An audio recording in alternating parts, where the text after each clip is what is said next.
নমস্কার বন্ধুরা, আশা করি সবাই খুব ভালো আছেন। আজ 3রা জুন, এখন ঘড়িতে বাজে সকাল 9:30।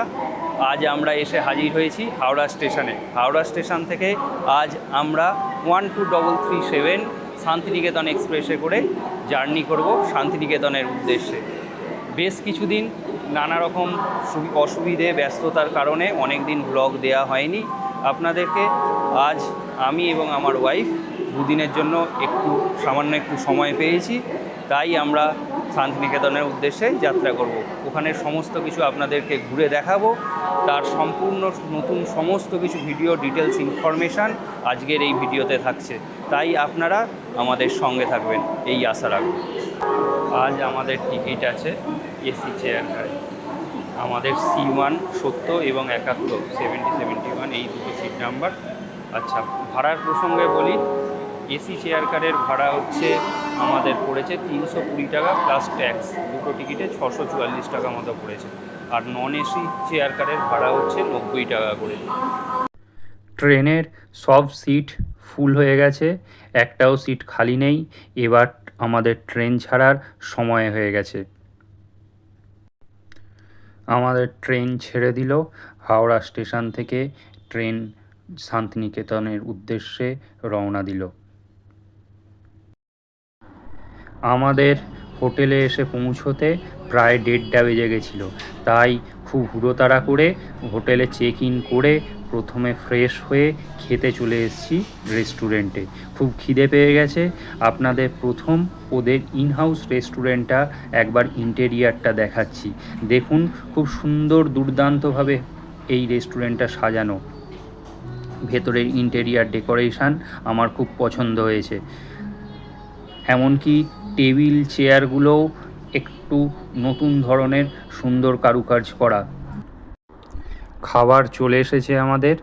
আমরা অনেক কিছুই অর্ডার দেওয়া হয়ে গেছে আমাদের। আচ্ছা, প্রথমে আগে দেখাই ভেজ থালিটা। ভেজ থালিতে কি কি আছে: ভাত, পাঁপড় ভাজা, শাক ভাজা, আলু ভাজা, তার সাথে পাঁপড় ভাজা, মুগের ডাল, মোচা ঘন্ট, আলু পোস্ত, তার সাথে চাটনি, পাঁপড় ভাজা। আচ্ছা, মিষ্টিও আছে, আর আছে আইসক্রিম। এর সাথে আমরা অর্ডার দিয়েছি চিংড়ি মাছের মালাইকারির আইটেম আর পাবদা মাছের একটা আইটেম। ও হ্যাঁ, চুনো মাছের আইটেমও একটা রয়েছে। ফার্স্ট বাইটটা দিয়ে বলছি কেমন ওদের খাবার টেস্ট। একদম ঠিক আছে। আচ্ছা, এরপরে আমি রিভিউ দিচ্ছি সব খাবারগুলো কীরকম। ফার্স্ট খেয়ে নিই।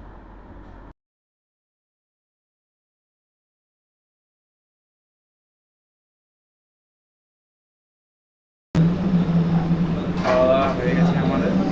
প্রত্যেকটি আইটেম ছিল দুর্দান্ত।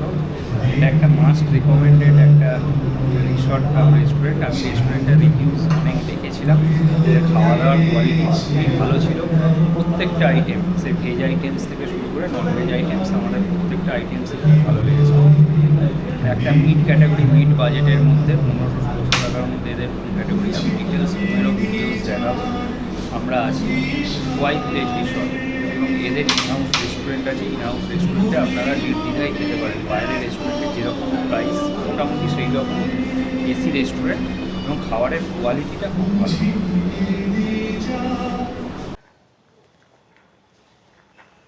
আমরা লাঞ্চের পর এবার সাইট সিইং করতে বেরিয়েছি। এখন এসেছি আমরা বিশ্বভারতী সাইট সিইং করার জন্য। বিশ্বভারতী মিউজিয়াম, যে মিউজিয়ামের ভেতর আমরা প্রবেশ করছি। টিকিট কেটেছি। আচ্ছা, এই প্রসঙ্গে বলে রাখি, টিকিটের প্রবেশ মূল্য এখন হয়েছে 100 টাকা জন প্রতি। আর যদি স্টুডেন্ট হয়, স্টুডেন্টের জন্য 10 টাকা করে। আর ফরেনার্সদের জন্য টিকিট মূল্য হচ্ছে 1000 টাকা। আমরা টিকিট কেটে নিয়েছি, এবার মিউজিয়ামের ভেতর প্রবেশ করব। আপনাদের মিউজিয়ামটা আগে দূর থেকে একবার বাইরে থেকে দেখাচ্ছি।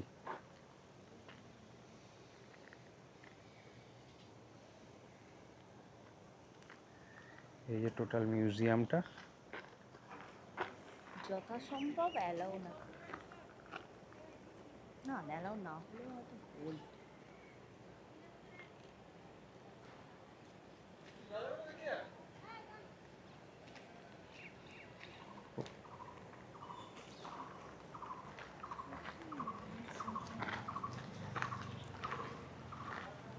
আচ্ছা, আমি একটা জিনিস দেখাতে পারিনি, যদি সম্ভব হয় বাইরে বেরোনোর সময় দেখাবো। একটা আম গাছে এত আম হয়ে আছে, পুরো ভর্তি আম। ভালো লাগছে। আমরা এবার এই প্রবেশ করব। এখানে জুতো রাখার র্যাক আছে, জুতো খুলে প্রবেশ করতে হবে।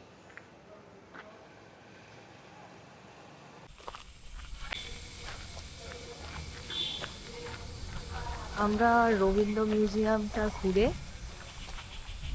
এখন মিউজিয়ামের আউটসাইডটা, অর্থাৎ রবীন্দ্রনাথ যে গাড়ি ব্যবহার করতেন মিউজিয়ামের সেই চত্বরটা ঘুরে দেখার জন্য যাচ্ছি। এখন বিকেল 4:15। পরিবেশটা বেশ মনোরম লাগছে, সুন্দর হাওয়া দিচ্ছে। আসলে এখন রোদের যা তেজ, সত্যি বলতে বেলার দিকটা বাইরে বেরোনোটা সত্যিই খুব কষ্টদায়ক। সেই কারণে আমরা রেস্ট নিয়ে মোটামুটি 3:15 দিকেই হোটেল থেকে বেরিয়েছিলাম দুজনে। তো এখন রোদটা পড়ে গেছে, ভালোই লাগছে।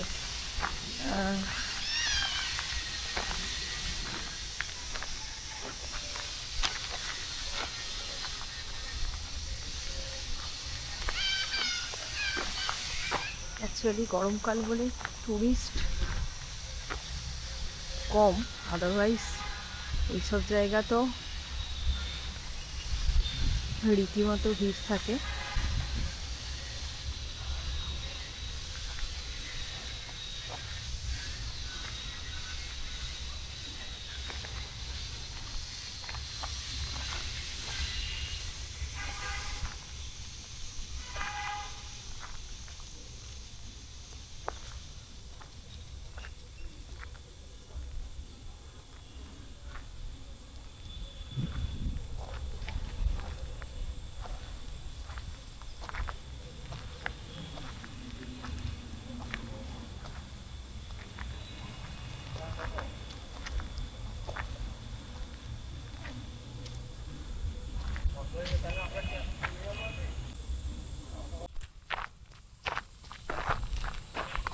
এত গরমের মধ্যেও যেন প্রকৃতির কাছে এসে কিরকম ঠান্ডা একটা ওয়েদার হয়ে গেছে।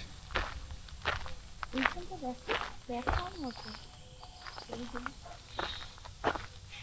এখানে ভাই, কি দারুণ দেখো এখানটা। চলো সামনে চল।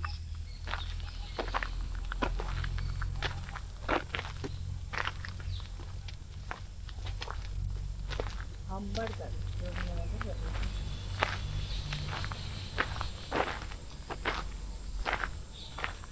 যেই গাড়িটা ব্যবহার করতো রবীন্দ্রনাথ ঠাকুর। মিউজিয়ামে।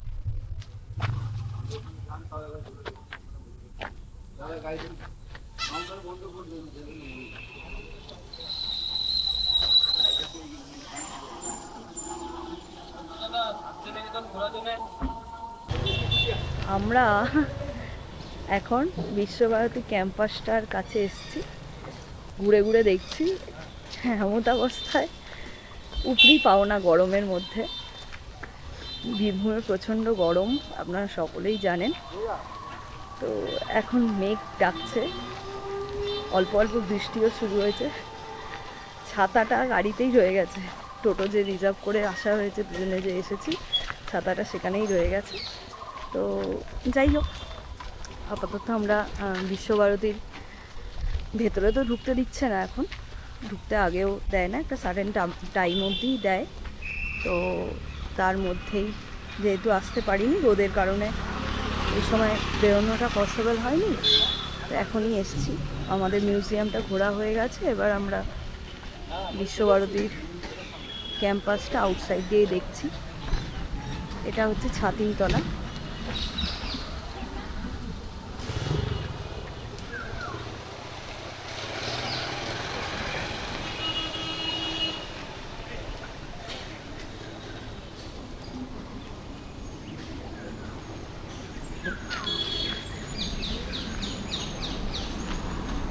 কেমন লাগছে বলো? ভালো। হ্যাঁ, যদিও এটা আমার 4th টাইম। তো আপনার এর আগেও আমি যে 4বার এসেছি, এটা আমার 5ম বার। প্রতিবারই ভালো লেগেছে, তো এবারও তাই। এই শান্তিনিকেতনের একটা আলাদাই ভালো লাগা কাজ করে এখানে।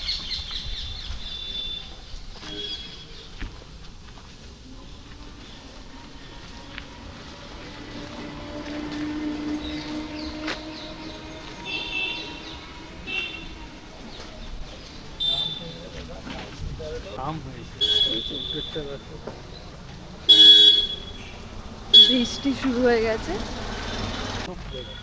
হ্যাঁ, তো বুধবার সকালবেলা উপাসনা গৃহ সাধারণ পর্যটকদের জন্য খুলে দেওয়া হয়, কিন্তু ওখানে একটা বিশেষ নিয়ম রয়েছে। সকলেই প্রবেশ করতে পারেন, কিন্তু নিয়ম হিসাবে সকলকে সাদা পোশাক পরে প্রবেশ করতে হবে। বুধবার সকালেই একমাত্র ওই উপাসনা গৃহতে সাধারণ পর্যটকরা প্রবেশ করে প্রেয়ার করতে পারেন। তার সঙ্গে অল্প অল্প বৃষ্টি শুরু হয়েছে। এত মনোরম পরিবেশ, কলকাতার সমস্ত কোলাহলকে একটু দূরে রেখে যদি 2টো দিন প্রিয় মানুষজনেদের সাথে সময় কাটাতে চান, তাহলে এই জায়গাটা মন্দ হবে না। আমি বলবো গরমের জন্যও মন্দ নয়, কারণ গরমকালের এই যে এই গরমকালের বিকেলবেলাটাও কিন্তু এখানে যেহেতু প্রচুর গাছ, তো ফলে এত সুন্দর হাওয়া। তো আপনারা দুপুরের টাইমটা, বেলার টাইমটা যদি স্কিপ করে সকালটা আর বিকেলটা, এই দুটো সময় যদি চুজ করে নেওয়া যায় তাহলে মন্দ হয় না। কি পারতো, তাই তো? একদমই তাই। বিকেলবেলা রোদ পড়ে গেলে যদি আপনি বেরোন, খুব ভালো লাগবে। দুদিনের জন্য বেশ ভালোই হবে। যতটুকু বাইরে থেকে দেখানো পসিবল হচ্ছে ততটুকুই আমি আপনাদেরকে দেখাচ্ছি। এই হচ্ছে প্রেয়ার হল, গৃহ, পুরো সাদা আউটসাইড।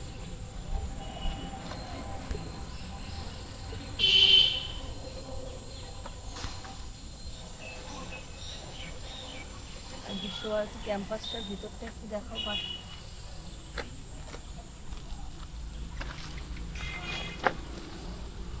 হচ্ছে বিশ্বভারতী ক্যাম্পাস।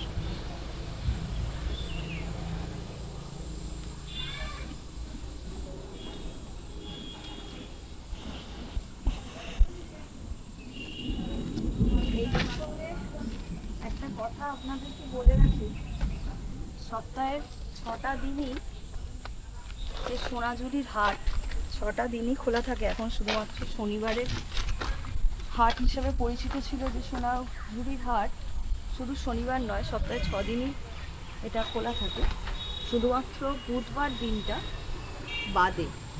ফলে কেউ যদি বুধবার দিনটা আসেন, তাহলে কিন্তু সোনাঝুরির হাটটা আপনাদের লিস্ট থেকে বাদই রাখতে হবে, ওই দিন সেটা হবে না।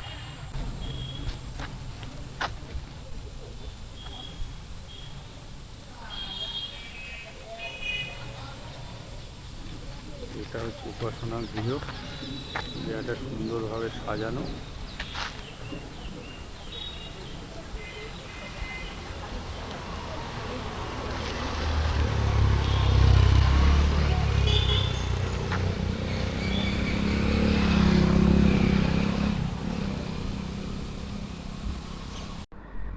আমরা এখন এসে উপস্থিত হয়েছি খোয়াই নদীর ধারে সূর্যাস্ত দেখতে।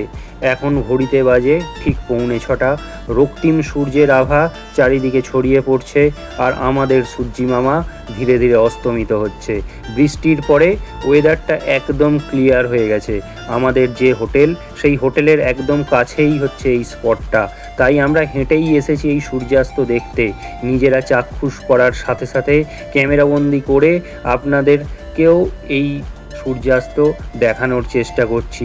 এই অনুভূতিটা ক্যামেরাবন্দি করলেও নিজে চাক্ষুষ না করলে হয়তো বোঝানো সম্ভব নয়। তাই এই অনুভূতি একবার নিজেদের চাক্ষুষ করতে আসতে হবে এই শান্তিনিকেতনে। ছোট ছোট বাচ্চারা খেলা করছে, জলেতে ঝাঁপ দিচ্ছে, আর সামনে একটা দারুণ আমেজ সৃষ্টি হয়েছে।